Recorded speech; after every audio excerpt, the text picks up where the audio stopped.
Okay, I wanted to sit down and talk a little bit before the next Payday 3 update, which is right around the corner.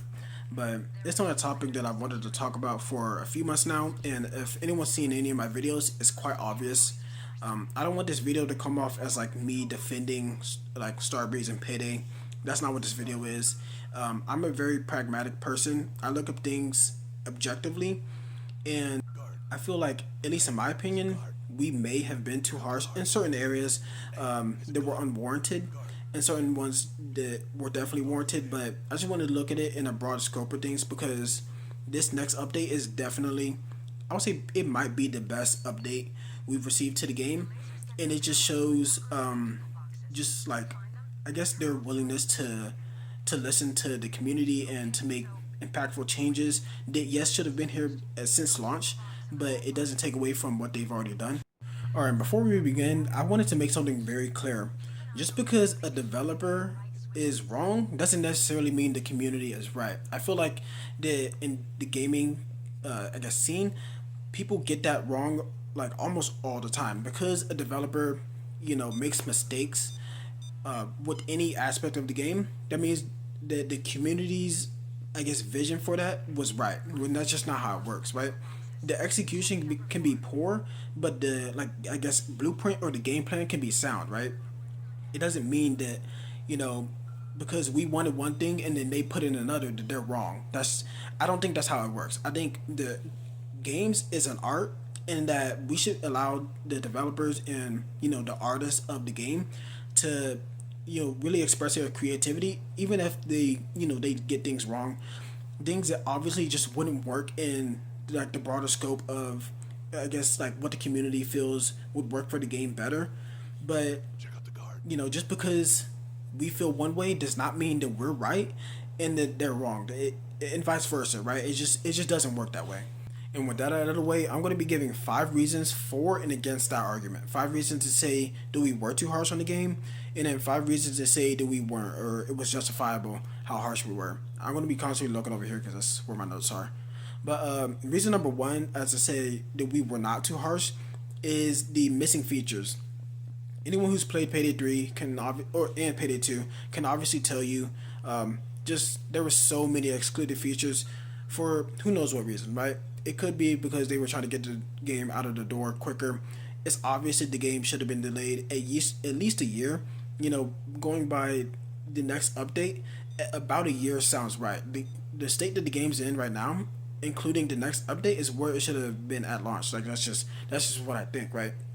So you can say missing features, just like simple missing features, like off the top of my head, no lobby kick, so players can just sit in lobbies and just farm kills, like in the early parts of the game. Just sit in lobbies and farm kills for their weapon XP, just making everyone else's heisting time completely miserable.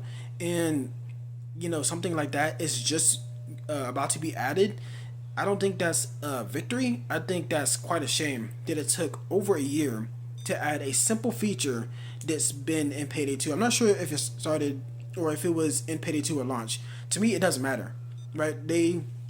Almir has infamously said something like there were a lot of features in Payday 2 that weren't there at launch. And I'm just like we can't be serious, right?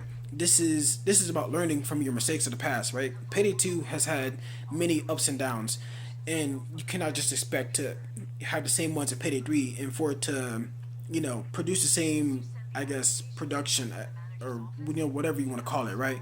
Because as we've already seen before, you release a live service game and there's like half missing features, a bunch of bugs, a whole other list of issues, and people are quick to turn it off because there's dozens of other games out there that they can just play in its place. Okay, reason number two sort of extends off of reason number one, and it's the disastrous launch.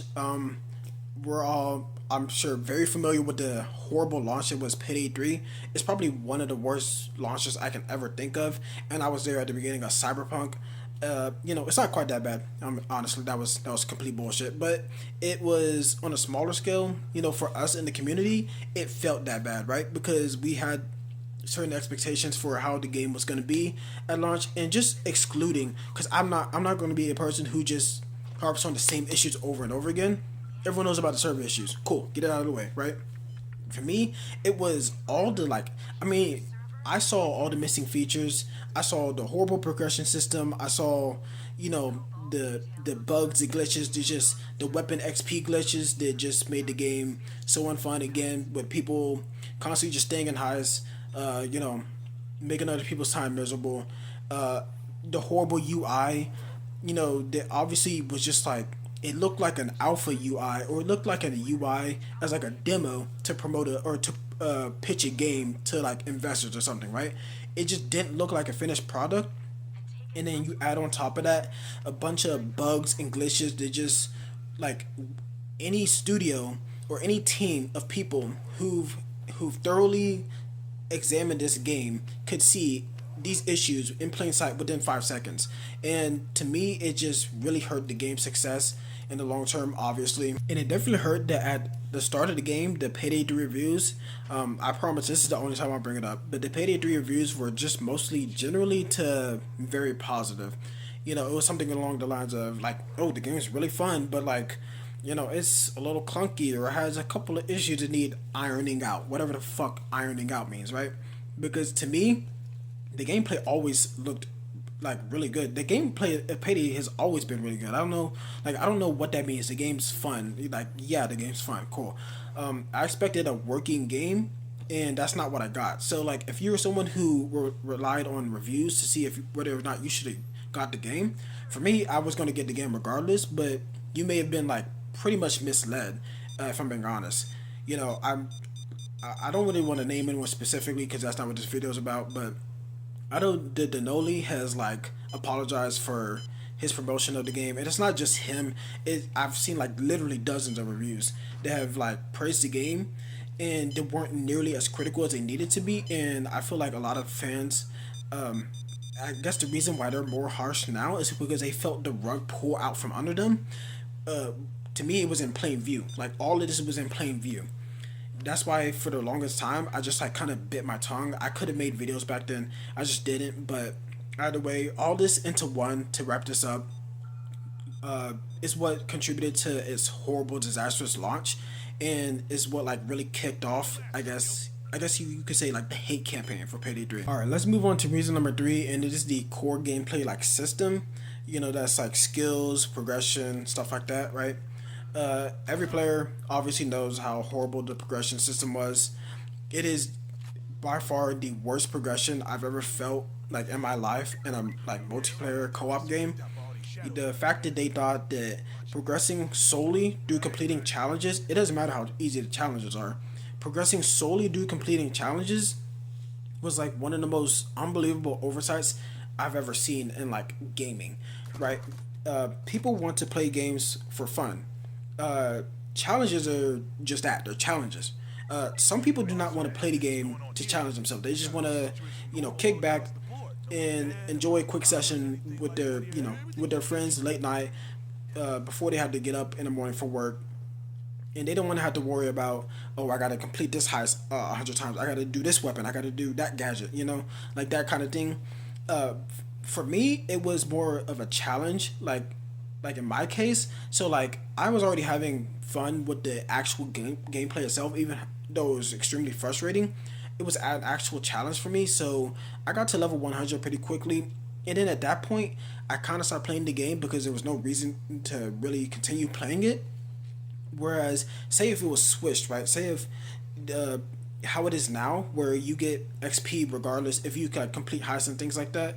Say if it was like challenges added on top of that XP, or they were a multiplier of some sort, that would have been the extra incentive to grind after I had already reached level 100, right? It just makes total sense. And then unfortunately, they have removed the challenges altogether, which I think is just I've already seen videos that have gone into it how it's just so like short sighted, like because we do not like the implementation of something does not mean we want it to be removed entirely, right? I don't know. It's just I guess they kind of wanted to have a clean slate, but to me it was a complete oversight, and it just really I guess encompasses the entire disaster that was the progression system. And then skills. I mean, I'm not gonna go into skills too much. Honestly, this is a topic that just it annoys the shit out of me. You know, with like cutting shot, how much people complained about that. Excuse me. And then with the ammo funnel, right? Go watch videos on that. I've made a video. I've seen dozens and dozens of videos. I'm just not gonna get into that. Let's just say that the skills in this game had poor balancing. You know, I would say for the most part, it favored around the meta for the longest time. It only just recently has become more broad. So like you can use many different type of skills and many different type of builds that you want. It's more versatile than it was before, but still, at the launch of the game, and even I would say even up to now, the skills in this game are just horribly unbalanced, and a lot of them, frankly, are just useless. And I just don't think that, like in Payday 2, for me, I found the use for almost all skill decks and all skill lines. In this game, I found a use for about five or six, you know, the most meta ones, for at least for loud at least. So yeah, the progression, the skills, like the core gameplay system and this gameplay loop was just horribly handled. But next up, we have the lack of content or bare minimum content, you know, however you want to put it. This is quite obviously straightforward because most players felt just how lackluster the content was in the game. I'm not sure how many weapons the game launched with, but it was something in the 20s. It just didn't feel like enough. It didn't feel meaty enough. And then from a high standpoint, obviously 8. I'm not sure how much Payday 2 launched with, and I honestly couldn't care less. You know, the game launched with 8 heists, and that's just unacceptable. It's absolutely pathetic. This is something I'll never defend the game on. You know, when you launch a live service game, the goal is to keep players playing as long as possible, which each iteration of updates, right? So like, you know, I guess you want to call it preseason or whatever, before your first update or before season one for most games. You want them to feel like there's enough content to hold them over until, you know, that next update comes out, and then you keep it going. With each update, you know, it always feels like there's enough to do in the game, and it always feels like the game's engaging enough to play before those next updates come out. And to me, you play like 5 times on each heist, and you're pretty much done with them, especially with how one dimensional the original launch heist maps were. It was just, there was nothing to really do on them that you wouldn't see in just a few tries played. Whether you played stealth or loud, most of the objectives were the same. It didn't really play any different, again, because it was just linear, and then they weren't too complex of heists. So like for me, I at the beginning I did 5 tries on each map before I moved on to the next one. I did 3 tries in loud. I did 2 tries in stealth. So if you do that, that's 5 times 12. That's what, 60. And then say each heist takes about 30 minutes. That's about 30 hours or so. You know, the math isn't perfect, but you get the point. 30 hours is nowhere near long enough, and it's definitely short enough for players to start to feel or start to get grievances with other aspects of the game because they're engaging with them more, so that, you know, they can replace, I guess, like that missing content. And it's just, it really didn't help the fact that, you know, the game had a lack of content. And not even to get onto the weapons, you know, the weapons, there's one sniper in the game, there's 2 shotguns, there's ARs, a couple ARs that felt different from each other. Most of the weapons, most of the ARs and SMGs just feel the same, or they felt the same at least at the start of the game. So, you know, the lack of content just really didn't help the game overall in general, and it really amplified all the other problems that were already apparent in the game. And that leads me to reason number 5 as to why we were not too harsh on the game. And I'm pretty sure most of you already know this one, but I thought I'd mention it anyways. And it is the no offline mode. No, I'm kidding. I'm just kidding. It's not that. I have actual grievances with the game, and I don't just regurgitate, you know, things that everyone else says. But to me, it is the post-launch mistakes that they made. It was honestly heartbreaking to watch in real time. Just the times they would make mistakes over and over and over again when they were trying to make improvements instead. You know, I've already mentioned, you know, like ammo funnel, but like to bring it the other way around with like cutting shot, they nerfed cutting shot because it apparently felt like OP, but then they nerfed ammo funnel, and it just caused a whole bunch of controversy. And, you know, I would say the Starbreeze's biggest mistake was acting on things too much. Rather than just making surefire changes that wouldn't have like split the community. Just making surefire changes that just everyone across the board would love no matter what, right? Uh, Ammo funnel, as much as I didn't think it was a big deal, obviously a lot of people did, right? So that's going to cause a rift between, like different sides, and you just didn't need that. Like post launch, you just needed 100% fanfare, approval, and that's not what they did. Other things like the first event, the Mass Mania event. I mean, you've seen the videos again, but I'm just going to talk about it briefly. Horribly managed event. A scope that didn't make any sense for anyone who even took a glance at it, like from an outside perspective. It just didn't make any sense at all. And a bunch of other smaller ones I can't really think of right now, but you get the gist of it. They've constantly taken 2 steps forward, or 1 step forward rather, and 2 steps back, right? And it overall just really hurt like the progress the game was making.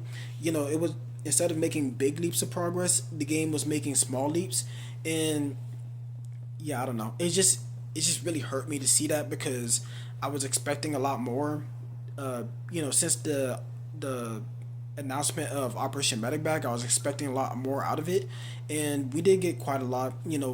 Over the last 2 months, we've gotten probably most of what we should have gotten out of it that we should have gotten in the first half of the year. So I just think it's really unfortunate that they've made a lot of mistakes post launch, because overall, I mean, you really only had one shot at this thing at reviving it, and I would say they've done a pretty good job, but it could have been like astronomical. I've mentioned in the past, I think it could have been like a No Man's Sky level of like comeback, and I think they squandered it in some ways, but hopefully going forward they will definitely improve. With the new direction they have, with whatever they decide to come out with next, and whatever changes they decide to come out with. Hopefully, they learn from their mistakes, and in 2025 it'll just be like 100% approval across the board, and we have nothing to complain about. Now to bring it the other way, right? Here's 5 reasons to say that we were too harsh on the game. And reason number one is the consistent updates we got this past year. I would say for the most part, we got really good and really consistent updates just as a whole. That's something you can't really say for a lot of live service games. Whenever it's obvious that it doesn't have the appeal that they think it would have, it just gets the bare minimum, like launch post launch support. Maybe that's like promise to exclusive deluxe edition owners and things like that. But like for the most part, I think Payday 3 has really tried and has produced really good content, and it's just about how they delivered it. But overall, we gotten very consistent and very good updates, and that's just me personally.